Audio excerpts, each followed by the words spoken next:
Morning, everybody. Welcome to another One Take. We're up on Little Tahunga Canyon. It's a beautiful day, and the roads are pretty empty. And this is Rene. Thank you for coming, sir.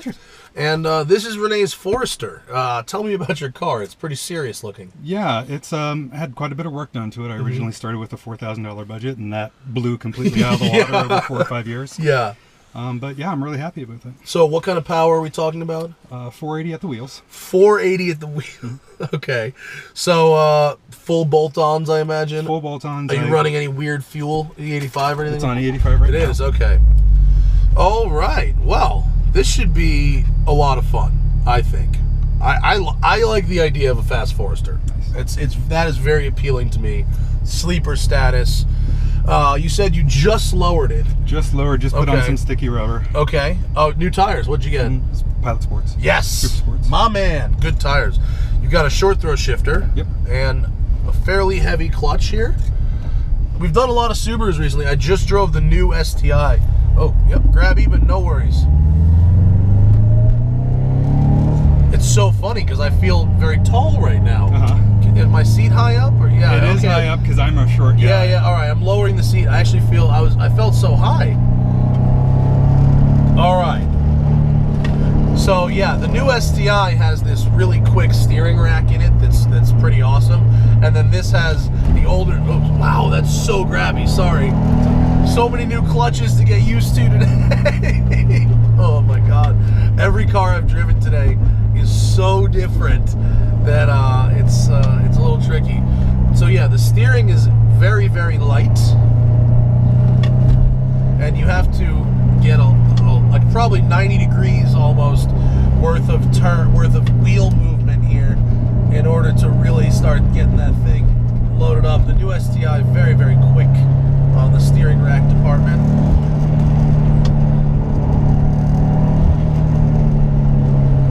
Oh. So why a Forester? Why not a WRX or? I'm a big fan of sleeper. I'm a big fan. Sorry, it's really warm today. Dude, it gets hot in here when you have to run with no vents. I understand.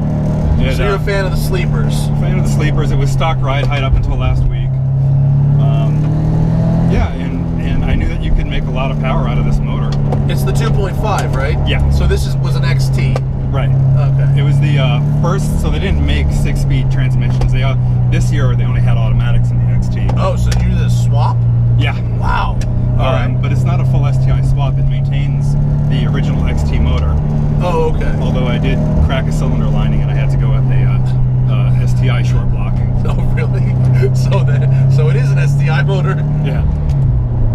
Mostly. You have to let the clutch off gently because it's a little grabby, and if you try and get too aggressive with it. What do you have for brakes? It's the DBA 4000 rotors, Goodrich lines. Okay. Master brake brace, HPS pads, but the original calipers. Are the original calipers powerful enough in your opinion? For what I do with it, yeah, it is daily driven, so okay. For the most part. It's not a track car. This is your daily sleeper. Whoa, holy power. That was the first time I got to use full throttle. That was impressive. What does this car weigh? 3,400 pounds. So 480 at the wheels and 3,400 pounds. Wow. You're not fucking around with this thing. It'll pull 11s in the quarter mile. Does it? Let's see how it handles this. Oh, yep. It might be a little too low. A little too low. That's okay. You're still dialing that in. I understand. You know, it's funny. We schedule these things pretty far in advance, a couple months at a minimum usually, and so people will have changed their car and whatnot by the time we get to film it. People are, project cars. They're always ongoing, right? Yeah. Dude, the power is really, wow. Really, really good power. That's got an unbelievable shove to it. And does it sort of die off at the top a little bit on the dyno, or does it go all the way to the end there? It goes all the way to the end up until about 6,500 RPM. Oh! Alright, well, what happened there, if you saw that, was I was on throttle and hit a bump, and it took like an 8-foot hop to the left. This is, I mean, what is this, it's double the power this car came with, right? Yeah, 224 from the factory at the crank. Yeah, so it's double. More than double, in fact. This thing is super sleepery. I mean, you can hear. I heard when you pulled up, you can definitely hear something is going on, but it doesn't sound like it's 500 horsepower. Damn. Wow. Can you get the 2015 STI steering rack? I would like think to. That's possible? I don't know if it does it carry over from the. If you can put it into a 14, yeah, you could do it. I don't know if it carries over direct. I don't know if it does, but it might be something worth looking into, because I think the weak point right here is just A, that little bit of ride height, and then B is you have to dial in a lot of steering, and if you could find a quicker rack, it would make loads of difference. Jesus, a lot of these all-wheel drive cars, you start putting a lot of power through them, they start moving around a bit on you under power.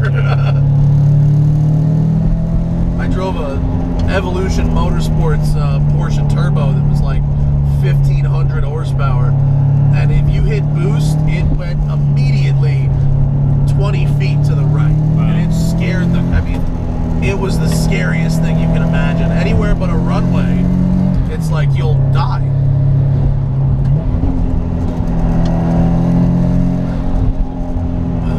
This is a lot of cyclists this morning. This is a really neat sleeper. I've been on the highway. It's just brilliant, isn't it? It's nice and quiet. Nobody knows what's coming. It's great. Foresters are awesome. People just you don't think of it. I know when I see an XT, I'm like, oh, okay, I know that's going to be kind of quick, but you do not expect this much out of them.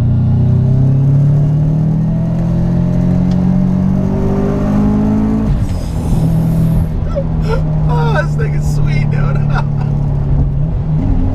Has it been reliable? I mean, other than blowing up that block, has it been reliable? Yeah, other than the fuel starvation issue that made the cylinder liner blow, yeah, it's been perfect. How long ago was that? Maybe 10,000 miles ago. Oh, okay. So the new engine is worked in and it's good to go. Mm-hmm. That's great. How much of the work do you do yourself? Any of it? I am sad to say maybe a built, not bought, or a bought, not built guy. Dude, I am too. I don't have time to work on my cars. I got a job. Yeah. And I don't have that skill set. So if it's something that's bolt-on and easy, no tuning required, I'll do it, or I'll have a friend help me with it. Yeah. But if it's something that is going to strand me somewhere down the line, I'd rather not it. That's how I feel about my car. I'm like, look, if I'm taking this thing on a racetrack, or I'm driving it at, the limit of my ability, I need to know that the car is built to beyond my ability. Yeah. I'm the worst wrench on the planet. So this stage 4 clutch, as you say, is like a full-on race deal, and it's pretty grabby. Yeah. And that's a necessity. Yeah, it's because of the torque at the wheels. Yeah. You need that. My secondary uses for it is the drag strip. So. How does that affect your daily driving of it? You just get used to it and it's okay? Yeah, I'm used to it. We've got a Ford Fusion. So you said you run 11s in the drag strip. What's your best ET? 11.844 at 116.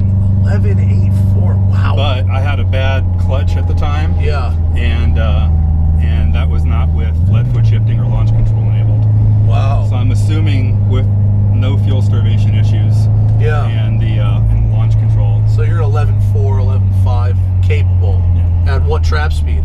11.4, 11.5. I guess maybe 120. Well, that's very, for a Forester, that's a really solid number. Wow. Well, thank you, Rene. Yeah, this has been a pleasure. Thank you. I really appreciate you sharing your car with me. It's cool, man. I think you're a set of racing seats and and a little bit of fine tuning away from something really special here. It's great. Thanks. You can check out Rene's car, the details of the build at WheelWell. I'll put a link in the description. And this has been great, and I'll see you guys next time. Thanks.